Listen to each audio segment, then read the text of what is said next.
India गठबंधन की बैठक हुई। उस बैठक में तमाम मुद्दों पर चर्चा की गई। इस पर हमारे साथ बातचीत करने के लिए मौजूद हैं समाजवादी पार्टी नेता एसटी हसन जी।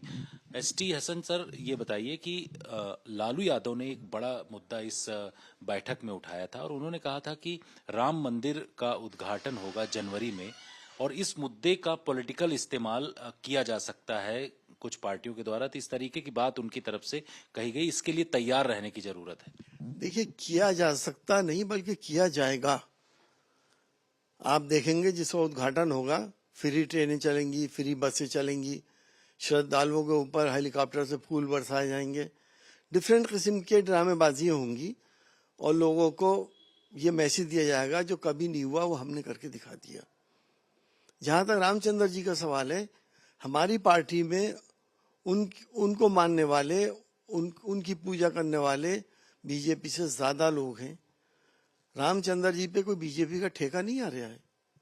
रामचंद्र जी तो इतनी बड़ी शख्सियत है, बल्कि मैं तो ये कहता हूँ उनका डेकोरम और उनकी शख्सियत को सियासत में लाना उनका अपमान करना है।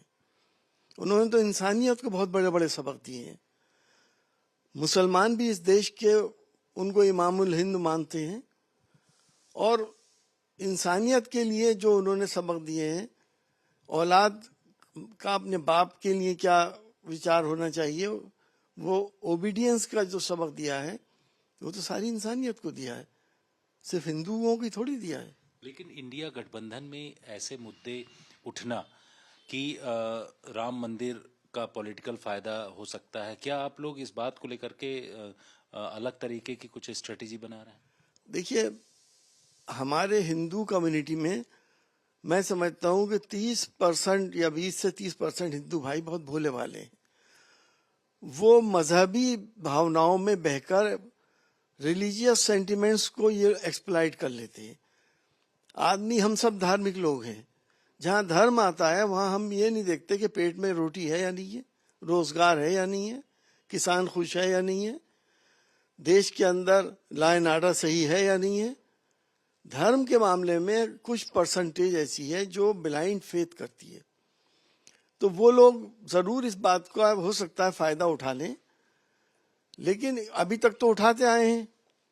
लेकिन अब सारी लोगों को इस बात का एहसास हो गया है कि ये सिर्फ धर्म का नाम लेके अपना पॉलिटिकल माइलेज लेते हैं, फायदे लेते हैं। तो अब इतना फायदा हमें उम्मीदें नहीं उठा पाएंगे, क्योंकि सबको मालूम है कि रामचंद्र जी के मानने वाले सब पार्टियों में हैं। एक सवाल ये सबसे बड़ा इंडिया गठबंधन के दौरान उठा। समाजवादी पार्टी ने ये कहा कि अगर कांग्रेस पार्टी बसपा के साथ जाती है तो उनको दिक्कत होगी। तो किस तरीके से आप लोग सीट शेयरिंग करेंगे अगर अभी से माथापच्ची इस तरीके की हो रही है? देखिए, बीएसपी का इतिहास ये रहा है कि जब से ये 17वीं लोकसभा आई है, इसमें उन्होंने हमेशा बीजेपी का साथ दिया।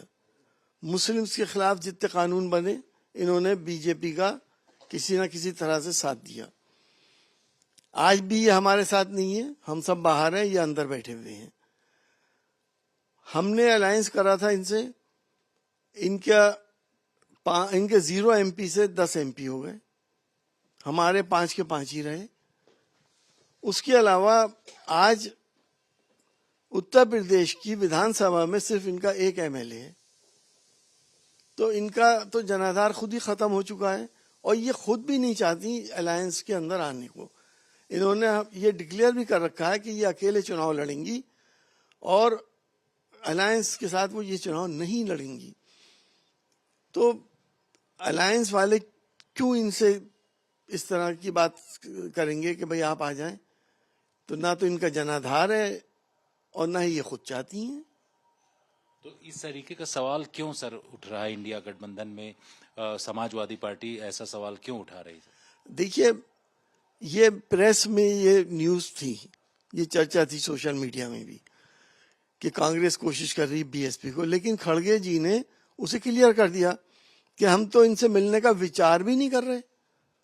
मिलने की तो बात बहुत दूर है, तो बात ही खत्म होगी। तो अब सीट शेयरिंग क्या उत्तर प्रदेश में कांग्रेस पार्टी के साथ बेहतर होगी? कितनी सीटें समाजवादी पार्टी दे सकती है? क्योंकि मध्य प्रदेश में जब चुनाव हुए तो समाजवादी पार्टी को एक भी सीट नहीं दिया गया, खुद चुनाव लड़ी। तो क्या उत्तर प्रदेश में संभव हो पाएगा लोकसभा चुनाव 24? देखिए, वो इलेक्शन में गठबंधन नहीं था, राज्यों के इलेक्शन में कोई गठबंधन नहीं था, लेकिन हम समाजवादी लोग चाहते थे कि हम मिलके चुनाव लड़ें तो फायदा हो, वहां पे कांग्रेस की सरकार बन जाए। लेकिन ऐसा हो नहीं सका, मैं उसको नहीं दोहराना चाहता क्यों नहीं हुआ। ये गठबंधन नेशनल मुद्दों के ऊपर है, और नेशनल मुद्दे जितने भी हैं उसमें समाजवादी पार्टी, कांग्रेस और आरएलडी का बहुत स्ट्रांग गठबंधन है। हम सीट शेयरिंग का जहां तक सवाल है, हमारे बड़े नेता इसको सुलझा लेंगे, कोई समस्या आने वाली नहीं। कितनी सीट कांग्रेस पार्टी को आप लोग देने वाले हैं उत्तर प्रदेश में? देखिए, ये सवाल मेरे लेवल का नहीं है, मेरे बड़े नेता ही इसको जवाब दे सकते हैं। शुक्रिया सर। कैमरामैन अजय सिन्हा के साथ जितेंद्र सिंह, आज तक।